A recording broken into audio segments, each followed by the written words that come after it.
Hello friends, जैसा कि मैंने आपको बताया था कि तरबूज की खेती कैसे की जाती है, तो आपने पिछले वीडियो में देखा था कि जो पॉलीथीन लगाते हैं हम लोग, ये दिखाइए पॉलीथीन। तो इसका लगाने का जो इफेक्ट है वो मैं आपको बता रहा हूँ। देखिए, मैं आपको काउंट करवाता हूँ। 1, 2, 3, 4, 5, 6, 7, 8, 9 और एक ये 10। आप ये ले लीजिए 10, ठीक है। यहाँ से लगा के ये 10 होल हैं पॉलीथीन बिछाए। तो इसमें से मैं आपको काउंट करके दिखाता हूँ। 1, 2, 3, 4, 5, 6, 7, 8। 8 में से 10 में से 8 में हमारे पौधे आ चुके हैं। 10 जो हम लोगों ने पॉलीथीन बिछा के होल किए थे, 10 में से 8 पौधे आ चुके हैं। और ये देखिए 2, ये एक ये 2 में से आपके पेड़ नहीं आए। तो इसमें कोई घबराने की बात नहीं है। अगर 10 में भी आपके 8 पेड़ आ गए, हो सकता है कि 2 दिन बाद इसमें भी पेड़ आ जाए, या हम मान के चल रहे हैं कि 2 पेड़ आपके नहीं बच रहे हैं। और देखिए, पॉलीथीन लगाने का जो सबसे बड़ा फायदा है, मैं आपको दिखा रहा हूँ। ये देखिए, ये एक पेड़ है। इसमें से देखिए कोई खरपतवार नहीं है, केवल इस पेड़ में एक खरपतवार जो कि घास है आई हुई है। तो आप देख सकते हैं पॉलीथीन का कितना बड़ा फायदा है। तो अगर आपको लगता है कि खरपतवार आ भी गया है, तो आप खुद ही इसको ऐसे निकालिए और फेंक दीजिए। तो ये काम आप खुद भी कर सकते हैं। निराई खर्चा नहीं है, निराई का खर्चा नहीं है, क्योंकि यदा कदा खरपतवार आएगा, थोड़ा बहुत 2-4 पेड़ों में आ गया तो आ गया। तो आपने देखा रेशियो हमारा, जो 10 पेड़ में से 8 पेड़ आ चुके हैं, 2 नहीं आए, एक में खरपतवार है। सर आप ये बताइए कि इसका, ये तो आपने बता दिया कि पॉलीथीन से खरपतवार नहीं आता है, तो इसका वैज्ञानिक कारण क्या है कि ऐसा क्यों है कि पॉलीथीन लगाने से खरपतवार नहीं आता है? देखिए, इसका जो साइंटिफिक रीजन है, जिसको वैज्ञानिक कारण आप पूछ रहे हैं, अगर हमने पॉलीथीन लगा दी है, तो जो नीचे के घास फूस या खरपतवार है, उसको चाहिए होता है फोटोसिंथेसिस की प्रक्रिया, प्रकाश संश्लेषण की प्रक्रिया चाहिए उसको। तो इसमें सनलाइट रुक गई, उसकी सूर्य का प्रकाश उसको नहीं मिल रहा है। ऊपर से मान लीजिए जो पानी बरस गया, वो नहीं मिल रहा है। तो जो खरपतवार जो आपके डेवलप हो रहे हैं, तो उनको प्रकाश संश्लेषण की क्रिया नहीं हो रही, तो खरपतवार डेवलप नहीं हो रहे। तो यही उसका साइंटिफिक रीजन है। और जिस पेड़ को चाहिए प्रकाश, पेड़ को चाहिए, वहाँ पर छेद है, उस पर सनलाइट है। हाँ, तो प्रॉपर सनलाइट केवल हमारे पेड़ों को चाहिए, पेड़ों को ही मिल रही है, खरपतवार को नहीं मिल रही। इस वजह से खरपतवार बिल्कुल नहीं आ पा रहे हैं। तो अगर थोड़े बहुत आ भी गए तो कोई दिक्कत नहीं है। आप खुद ही आप निकाल सकते हैं। इसके लिए कोई लेबर कास्ट लेबर। ये भी बता दूं, ये जो बीच में आपकी लाइन छोड़ी गई, जी, ये देखिए, आप दिखाइए। जी, आप चल के जा सकते हैं। जी, ये खरपतवार है, जी, इसको पकड़ा और तोड़ के निकाल दिया। ठीक है। तो इसमें अगर आपको ये काम नहीं करना है, तो आप एक 350 या 400 रुपए का एक लेबर ले लीजिए। जी, वो जाएगा, टहल के आएगा, जा खरपतवार है, निकाल के फेंक देगा। मतलब आप आसान प्रोसेस है। चंद पॉलीथीन के खर्च में पैदावार दुगनी कर सकते हैं। देखिए, जैसा कि मैंने पिछले वीडियो में आपने मेरा वो भी पढ़ा होगा जी, कि 1 एकड़ में 3 महीने में 3 लाख। तो उसकी वजह मैं बताता हूँ। आइए मैं आपको डिटेल में डिस्कशन करते हैं इस बारे में। सर थोड़ा इधर आ जाइए। देखिए, यहाँ पर आप देखिए, जैसे पूरा हमारा ये है, ये हमने लगाया हुआ है 4 एकड़ में। तो मैंने आपको जो 1 एकड़ का रेशियो बताया था, मतलब मैं एकड़ का इस्तेमाल इसलिए कम करता हूँ कि कहीं पर 1 एकड़ में 2 बीघा होता है, कहीं 2.5, कहीं 3, बट हमारे यहाँ 1 एकड़ में 2 बीघा होता है। तो जो हमारा 1 एकड़ का रेशियो था 3 महीने में 3 लाख, वो कैसे होगा मैं बताता हूँ। 1 एकड़ में टोटल लगते हैं 8,000 पेड़, मतलब 1 बीघे में 4,000, 2 बीघे में 8,000 पेड़। मान लीजिए आपके 8,000 पेड़ में अगर 4,000 पेड़ आपके नष्ट हो गए या डिस्ट्रॉय हो गए, जिनको बोलेंगे कि टूट गए। ऐसा होगा नहीं, क्योंकि 10 में 8 पेड़ बच गए अगर ऐसे खेती होती है, लेकिन फिर भी मान लेते हैं। मैं एक आपको ये मतलब बताना चाह रहा हूँ कि इन केस अगर आपके 50% के रेशियो के जो आपके प्लांट हैं, अगर वो डिस्ट्रॉय हो गए या नष्ट हो गए, तो उसका रेशियो मैं बताता हूँ आपको। 1 एकड़ में 8,000 पेड़, 50% हटा दीजिए, बच्चे 4,000। तो 4,000 में एक जो पेड़ आता है, वैसे मैं मैक्स बता रहा हूँ कि 5 kg का एक फल होता है, और एक पेड़ में 4 फल आते हैं। तो आप, मैं बोल रहा हूँ कि 4 फल आप छोड़ दीजिए, एक पकड़िए, एक पेड़ में 3 फल। अगर एक फल होता है 5 kg का, तो वो हो जाता है 15 kg का। और आपके पौधे हैं 4,000 प्लांट, तो 1500 को 60, तो 3 फल के हिसाब से 15 kg के हिसाब से 4,000 पौधों के हिसाब से जो गुणा होगा वो आता है 60,000। तो जो आपका तरबूज हो गया केजी में, वो हो जाता है 60,000 किलो। तो 60,000 किलो का जब आपका तरबूज हो गया, जो आपको मिनिमम रेट है वो आपको 5 रुपए का मैं लेके चल रहा हूँ कि मिल जाएगा। तो 5 रुपए का जब आपको रेट मिलता है 60,000 के जी का, तो 60,000 मल्टीप्लाइड बाई 5, तो आप ये हो जाता है 3 लाख का। तो सीधा रेशियो है 1 एकड़ 3 महीने 3 लाख। 3 महीने मैंने इसलिए बोले कि ये फसल 3 महीने की है। तो ये मेरे सारे किसान भाइयों किसान मित्रों को ये बताना चाहता हूँ, इसकी जो लागत होती है, देखिए पिछले मैंने बताया था कि आप 25,000 एक बीघे की पकड़ लीजिए। अगर मान लीजिए थोड़ा सा कभी आपको स्प्रे वगैरह या कीटनाशक या खरपतवार हटाने के लिए या उनको प्लांट को डेवलप करने के लिए जो हम लोग इस्तेमाल करते हैं चीज़ें, तो उसकी कॉस्ट अगर आप 5-6 हज़ार और बढ़ा दें तो ये लगभग 35,000 के आसपास हो जाएगा।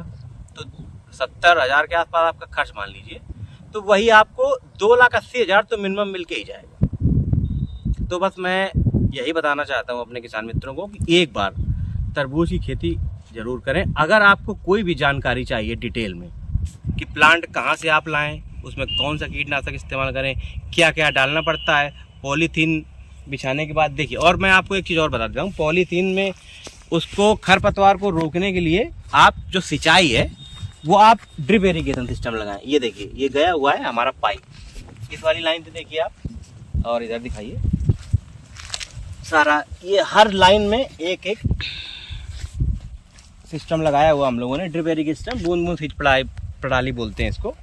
तो ये पूरा दिखा दीजिए एक बार हम लोगों का, ये पूरा हम लोगों का पूरा लगा हुआ है, पूरा लगा हुआ है। तो इस तरीके से क्या होगा कि जब वहाँ पर जो हम लोगों ने आपको पिछले वीडियो में दिखाया था कि जो जैविक खाद और रासायनिक खाद का जो हम लोग घोल तैयार करते हैं, तो उसमें से आप खाद मिला देंगे, तो जो खाद मिलाएंगे पानी मिलाएंगे, तो वो क्या होगा कि प्रॉपर पौधों में ही जाएगा, इस पाइप के थ्रू, इस पाइप के थ्रू पौधों में जाएगा जी। और उसके ऊपर तो इससे खाद वेस्ट नहीं होगी, पहली बात तो वेस्ट नहीं होगी। हाँ। और खरपतवार भी डेवलप नहीं हो पाएंगे क्योंकि आपने खुला पानी लगाया। हाँ, तो पूरे खेत में ही यहाँ खाद जा रही है, वो खरपतवार ज्यादा डेवलप हो हाँ, जाते हैं। खाद भी बर्बाद हो रही है। और जो मैंने कॉस्टिंग बताई थी आपको 35,000, वो ये ड्रिप इरिगेशन सिस्टम को मिलाकर ही मैंने बताई थी, इसका अलग से खर्चा नहीं है। हाँ, जैसा कि सर आप तरबूजों को जापान में एक्सपोर्ट करते हैं, निर्यात करते हैं, तो किसान मित्रों से आप अपना थोड़ा सा अनुभव अपना साझा कीजिए। देखिए मैं अपने किसान मित्रों के साथ जो मेरा एक्सपीरियंस है तरबूज की खेती का, जैसा मैंने पिछले वीडियो में बताया था कि मैं एक्सपोर्ट कर रहा हूँ तरबूज जापान में, तो उसका रीज़न मैं आपको बताता हूँ, उसके पीछे कितनी बड़ी वजह है। आप समझिए वहाँ पर एक स्क्वायर तरबूज की वैरायटी डेवलप है और जिसको बोलते हैं चौकोर तरबूज।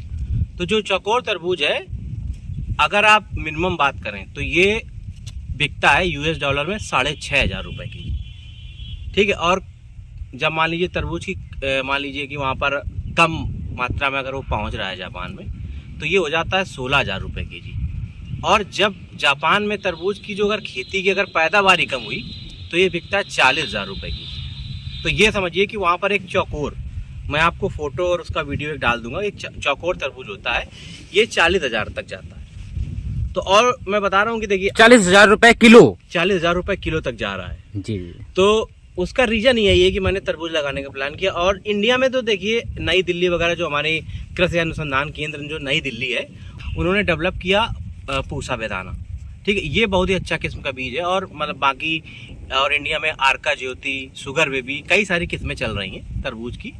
तो मैं तो आपको ये बोलता हूँ कि जो पूसा बेदाना है ये बहुत ही अच्छा मतलब फल है। और इसकी खास बात ये है कि ये बहुत ही रसीला और मीठा फल होता है। और अगर आप शुगर बेबी की बात करें तो ये भी बहुत अच्छी वैरायटी का एक बहुत ही अच्छी किस्म का बीज है।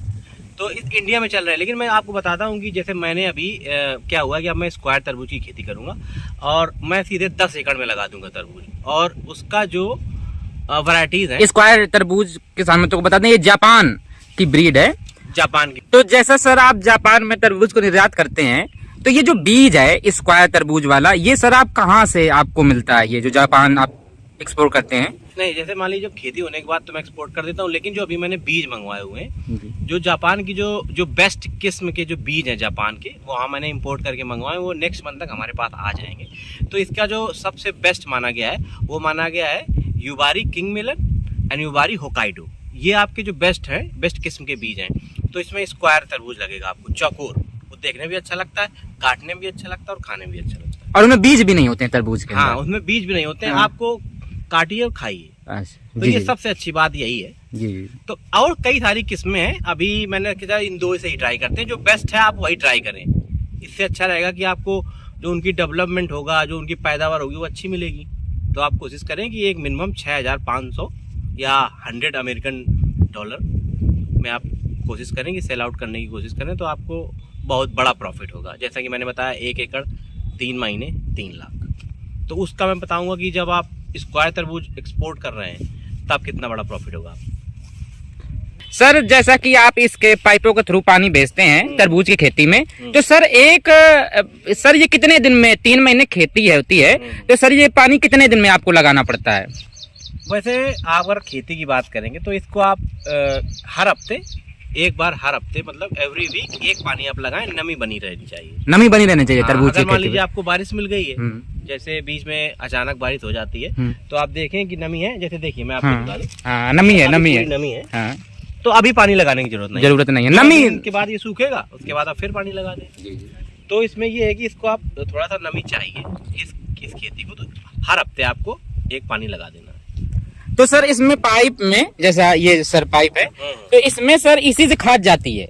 इसी से खाद, इसी से पानी, अच्छा, दोनों एक साथ जाता है। अच्छा, इसमें अलग से नहीं डालना होता है। पिछले वीडियो में आपको दिखाया था कि जो हमारा इरिगेशन सिस्टम लगा हुआ है, मोटर कनेक्टेड रहती है, अंदर से एक पाइप आया हुआ है और इधर से वहां तक पूरा दिखाइए। लगातार यहाँ पर जितने भी आप पॉइंट दिखाइए इनको, ये सारा कनेक्टेड है। अच्छा। और नेक्स्ट टाइम में जब आपको वाटर सप्लाई करूंगा, तो आपको दिखा दूंगा कि कैसे पानी जा रहा है। जी। तो ये यहाँ से वहां तक सब में पूरे में हमने इरिगेशन सिस्टम लगाया हुआ है। तो इससे यही होगा कि आपका पानी और खाद की बचत हो जाएगी, और जितना पानी पौधों को चाहिए उतना ही मिलता है, उतना ही पानी मिलेगा। खरपतवार ज्यादा डेवलप नहीं होंगे।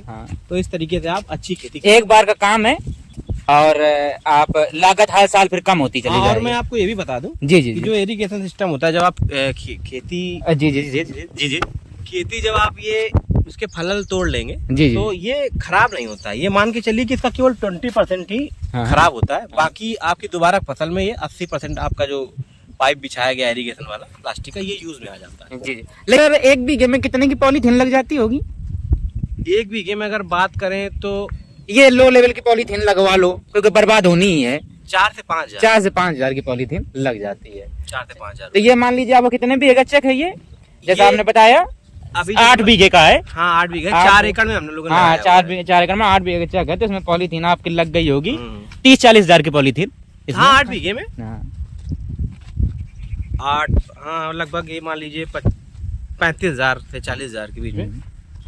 वैसे तो सर जैसे हम लोगों के जो किसान भाई हैं, जो गेहूं खेती करते रहते हैं और कहते हैं कि वो उनका लागत ही नहीं निकल पाती है, तो उनके लिए बताइए कि इस खेती में क्या स्कोप है? इतना अच्छा स्कोप है? खेती में बहुत बड़ा स्कोप है, क्योंकि मैं पागल नहीं हूँ। ये किसान मित्र को मैं बताना चाहता हूँ कि आप रोए नहीं। गेहूं की खेती ठीक है, देखिए गेहूं की खेती मैं आपको खुद ही एक मैं पर्सनल बता रहा हूँ कि गेहूं की खेती एक, ये समझ लीजिए कि जिसको बोलते हैं कि पक्का काम। आपने गेहूं लगाया, वो 8 कुंटल आपको 1 बीघे में दे के ही जाएगा। लेकिन जैसा कि मैंने बताया था, अगर आपको गेहूं भी डेवलप करना है तो आप हमसे मिलिए, मैं सीधे 16 कुंटल में कन्वर्ट कर दे रहे हैं। बट मैंने आपको जैसा कि बताया कि मैं दिल्ली रिटर्न 10 साल पहले मैंने जॉब छोड़ दी थी, तो फिर मैंने स्टडी करी। और अब जब आप देखिए, आपको पढ़ाई करने का सिर्फ यही मतलब नहीं है कि आपको सिर्फ नौकरी करनी है। नौकरी करते हैं नौकर, जो किसी के नौकर हैं। और जो हमारे किसान भाई हैं, उनको मैं यही सलाह देना चाह रहा हूँ कि आप गेहूं और नॉर्मल चीज़ों को छोड़िए। अगर आपको बड़ा बनना है, बड़े बनने के लिए क्या करना होता है, कुछ अलग करना पड़ेगा। गेहूं सब लोग लगा रहे हैं तो उसका मार्केट प्राइस सस्ता ही होगा। और ग्लोबलाइजेशन का जो ज़माना है, इसमें क्या होता है, जो अमेरिका, जापान या विदेशों की आप बात करें तो वहाँ पे लोग खेती करना नहीं चाहते हैं। तो वो सोचते हैं कि कुछ हमें बना बनाया मिल जाए या इंडिया से हमें एक्सपोर्ट होकर आए। तो आप रिसर्च करिए इस बारे में कि इंडिया को छोड़ के, जैसे मैंने तरबूज क्यों लगाया।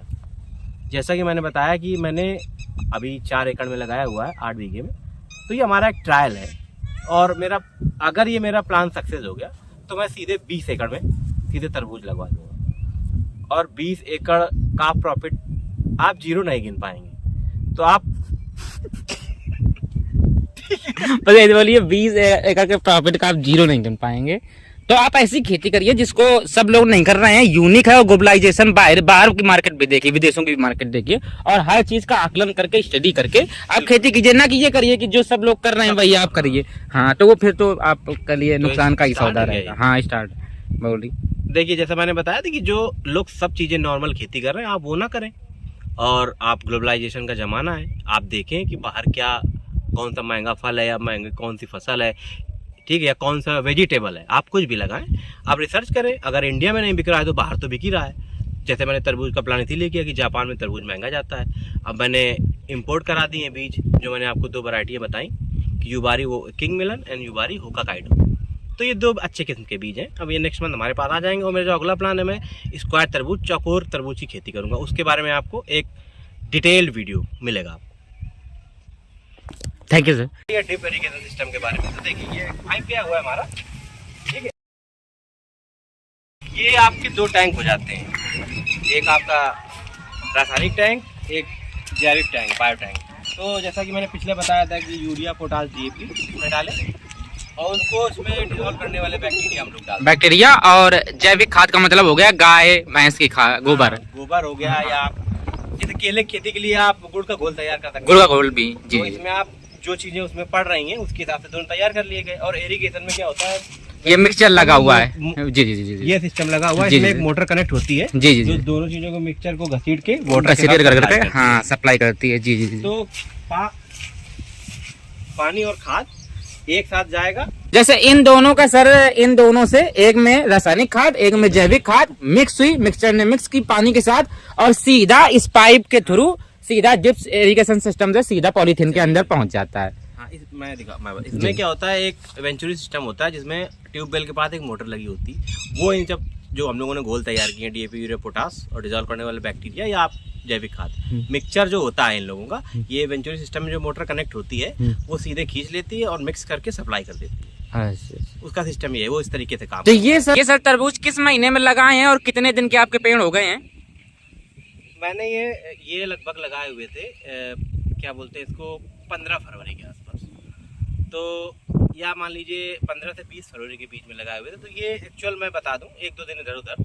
तो आप जो पेड़ देख रहे हैं, ये लगभग 18 दिन में इतना बड़ा पेड़। ये देखिए 1 2 3 4 5 6, ये देखिए जहाँ पर होल है उसमें इस वाले के तो सारे पेड़ निकले हुए हैं। और मैं आपको ये दिखा देता हूँ कि ये 1 2 3 4 5 6 7 8, और आप देख रहे हैं कि केवल जो एक होल ये वाला, इसमें पेड़ आया था वो थोड़ा सा डैमेज हो गया है।